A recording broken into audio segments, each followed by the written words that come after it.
They just think the far left has gone so nutty on so many issues. That's what they're being told. That's what they... By people like you. Because it's true. You think the far left does nothing crazy? Oh, I'm sure they do. Oh, well then... But I don't know, who is the far left? What do you mean? Bill Maher, the king of awkward grins and perfectly timed eye rolls, can hardly contain his excitement after Jane Fonda steps onto the stage and turns a casual discussion into a fiery lecture on modern woke culture. What starts as a polite exchange suddenly spirals into a sharp, unfiltered roast. Viewers are left blinking, unsure if they're watching a thoughtful debate or an unannounced comedy special, and trust me, what follows is just as shocking, hilarious, and impossible to look away from. I'll give you an example. Well, give me one. Okay, the NAACP. You think the NAACP is far Could left? I finish my sentence? Yes. You asked me for an example. Yeah.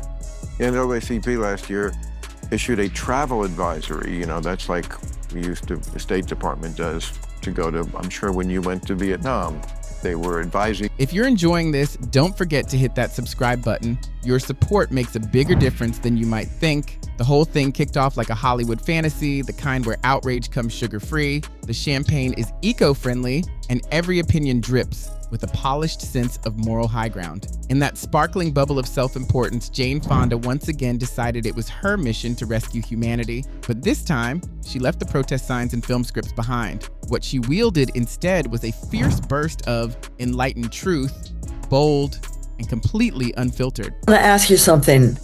I'm hoping you're a Republican. Are you? I'm not anymore. I officially left in 2020 when he tried to steal the election and everybody went along with it. So I'm sad to tell you that I have to disappoint you. I'm no longer a Republican. Oh, that's too bad. I wanted to be able to say we had Republicans signing on.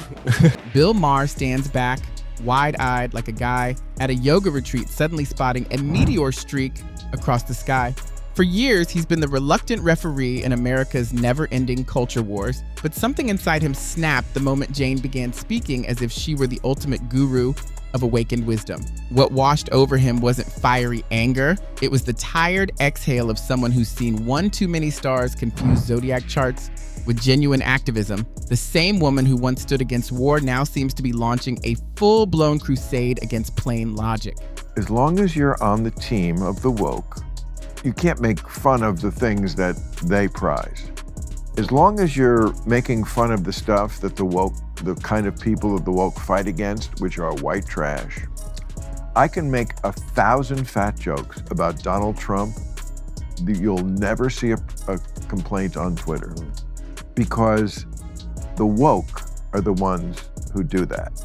The conservatives, they may not like the fat jokes about Donald Trump, but they are a lot easier about just brushing it.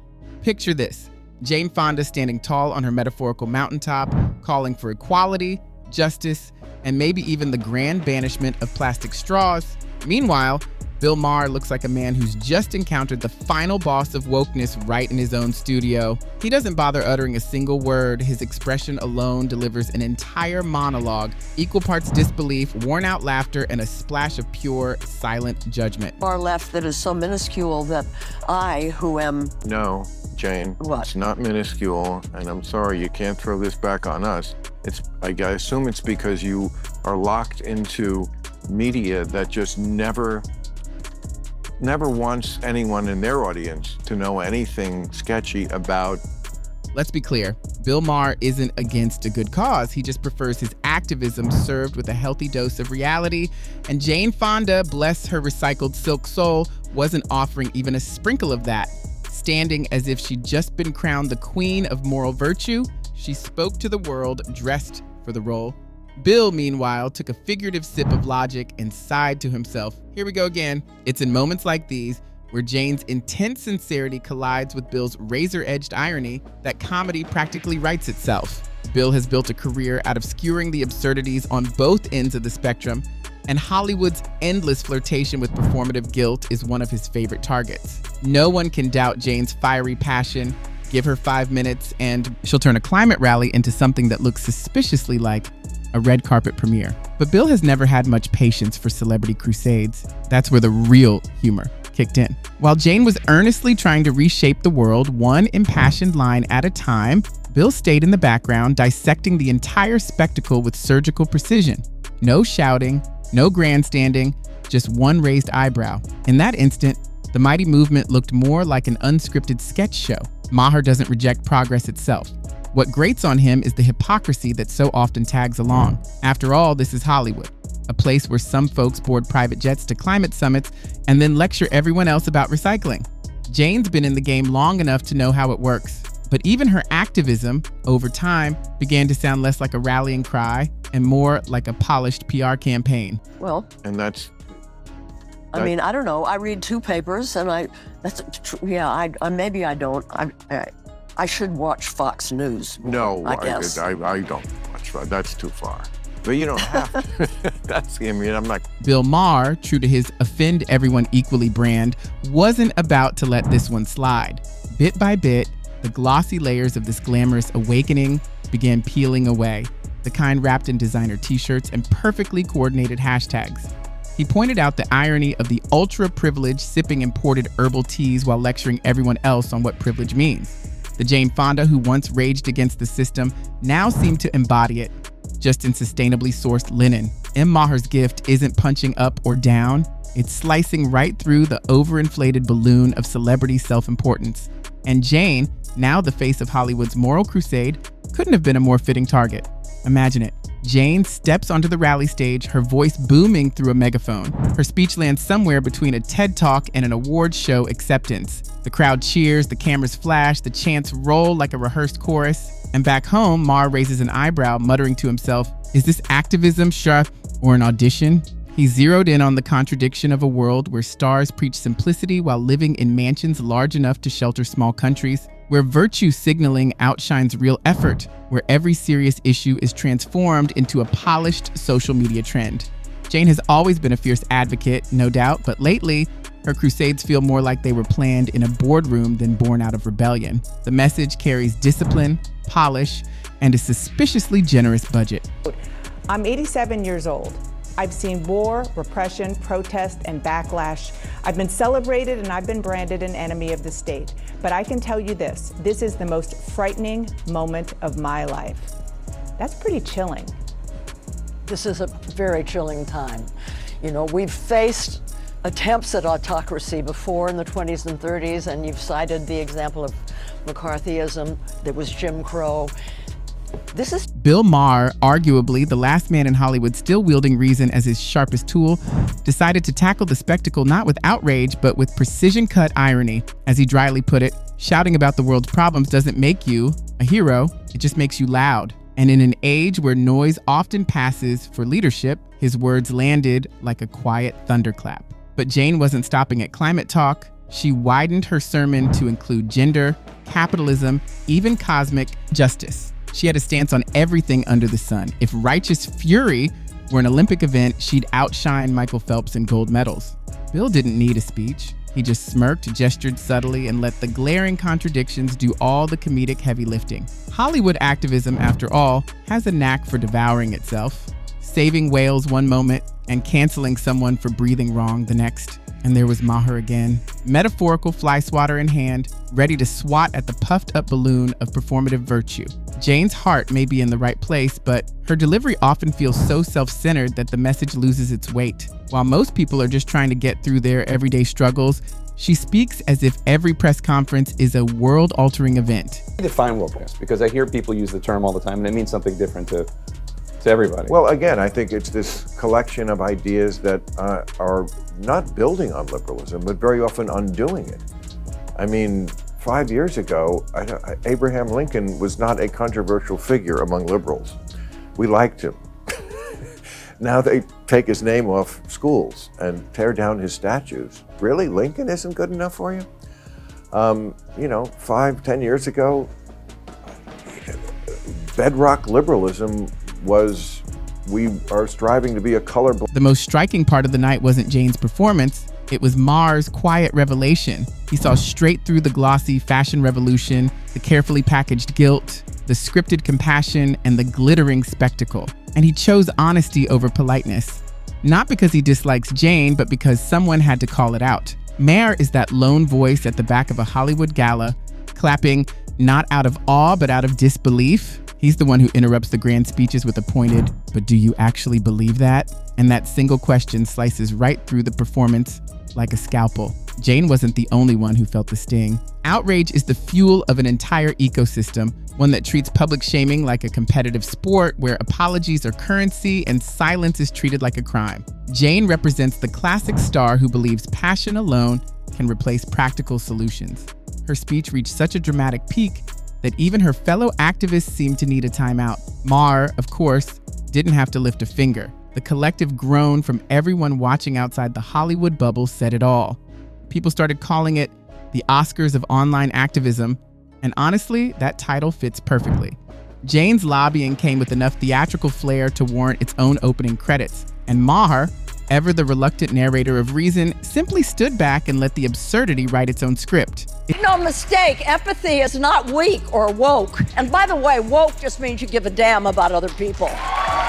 You can be woke with all the nonsense that now implies, but don't say that somehow it's an extension of liberalism. Right. Because it's most often actually an undoing of liberalism. It's almost as if the universe whispers to Jane, and now the next episode begins. Meanwhile, Maher sits calmly, sipping what he likes to think of as his sanity tea, watching the world turn into its own punchline. He isn't mocking her passion, he's aiming at the culture that turned real activism into a glossy performance. We live in a world where outrage comes with branded merch and compassion is run by a PR team. And Maher, with quiet precision, peeled that illusion apart. No shouting, no moral grandstanding, just razor-sharp clarity. His reminder was simple but powerful. Truth doesn't need a filter, and real progress doesn't require a red carpet. Because sooner or later, the contradictions always step into the spotlight. You can't tweet about saving the planet from your private jet. You can't preach economic fairness while wearing gems mined by people earning next to nothing. Maher sees the irony as clear as daylight. Jane, caught in the glow of her performance, doesn't. And when he reveals it, he doesn't do it cruelly. He does it with humor, the kind that makes people laugh first, then pause, and finally whisper to themselves, wait, he's got a point. So defund the police, though, was not a good idea. And you know who mostly didn't think it was a good idea was black people, because they want police in their neighborhoods, probably more than we need them in ours. But the Republicans tried to catch the Democrats with this, and they put this on, they brought it up in Congress. Yeah. And all the Democrats voted against it. The Democratic politicians were not for defunding the police. This entire moment slices through the thick cloud of self-importance that hovers over Hollywood like an endless fog machine. Finally, someone dared to say what so many have quietly thought. People living in mansions with more bathrooms than most neighborhoods probably aren't the best moral instructors. Activism of Jane Fonda's kind has started to feel like a designer accessory, glamorous, polished, but far removed from everyday struggles. Maher's sharp, witty, and grounded critique reminded everyone of a crucial truth. Activism loses its power when it starts to look like theater. Jane will keep rallying, posing, and declaring her devotion to the cause with heartfelt passion. Hollywood will stand behind her, cameras flashing. Bill, meanwhile, will keep sitting back, smirking, and reminding anyone who'll listen that real progress doesn't need applause or trending hashtags. And here's the core of it. They're total opposites. Jane embodies the emotional drama of modern activism, a kind of glittering flame meant to inspire. Bill reflects the weary intellect that sees through the smoke and mirrors. Together, they mirror America's social consciousness, one lighting candles for every cause, the other blowing out the ones that make no sense. That's what made this moment so striking. Bill Maher wasn't attacking Jane Fonda as a person. He was taking aim at a culture that mistakes catchy slogans for real change, where volume matters more than depth, and where hashtags are too often confused with progress. Your points of view and your positions on these things, but don't try to piggyback on what I've always believed. I have always believed, as liberals do, for example, in a colorblind society, that the goal is to not see race at all anywhere for any reason. Yes. That's what liberals always believed all the way through. Obama, going back, Kennedy, everybody, Martin Luther King. That's not what the woke believe. They believe race is first and foremost the thing you should always see everywhere. which I find interesting because that used to be the position of the Ku Klux Klan. The funniest part in all of this is that Jane probably thinks she's winning. In her mind, every impassioned statement shifts the tides of public opinion. Meanwhile, Maher's audience is quietly laughing, not out of spite, but because they recognize how absurd the whole spectacle has become. This isn't a new show. It's the same play Hollywood has been staging for decades. Celebrity versus self-awareness, sincerity versus satire, glamour versus reality. Maher knows exactly where he stands in this script, and Jane is likely already plotting her next grand gesture. He'll be somewhere else, sharpening his wit, ready for the sequel. Because as long as a star tries to save the world from the comfort of their mansion, there will always be a comedian ready to spotlight the punchline hiding in plain sight. Movements may grow louder, but Maher's dry humor always moves faster. Honestly, Hollywood couldn't have scripted a better collision of two worlds. Jane glowing with the confidence of someone who believes the universe personally cheers her on, doubled down with every speech, every interview, every perfectly timed pause. She carried herself as if she'd ascended above the ordinary. And Maher, he just leaned back with the grin of a man who's seen this movie far too many times, content to let the circus whirl past him while the audience enjoys the show. I didn't talk to them. I don't have no. I know, but you know a travel advisory. Yeah. Today we have them for very dangerous countries. You Yeah. know, don't go to North Korea. Don't go to Iran. Yeah, Do you know where they issued a travel advisory for black people not to go? yeah. Florida. Nobody ever gets canceled for being too woke. So you can say the craziest thing, like men can have babies, and then nobody will, even though people are thinking, well, that's kind of nuts, nobody will say it. They'll just fall in line. Yeah, exactly. That's what I've always thought, men can have babies. What else could Bill really do? Self-awareness in Hollywood is fading fast, and Jane Fonda has become its most devoted crusader, though unintentionally. She's everywhere, passionately addressing economics, the environment, spirituality, and yes, somehow the menace of plastic straws once again, as if reusable bamboo were the key to human survival. And that's precisely why Maher doesn't have to lift a finger. Her contradictions practically perform the comedy for him. She speaks of simplicity while living in a mansion worth more than an entire nation's yearly budget.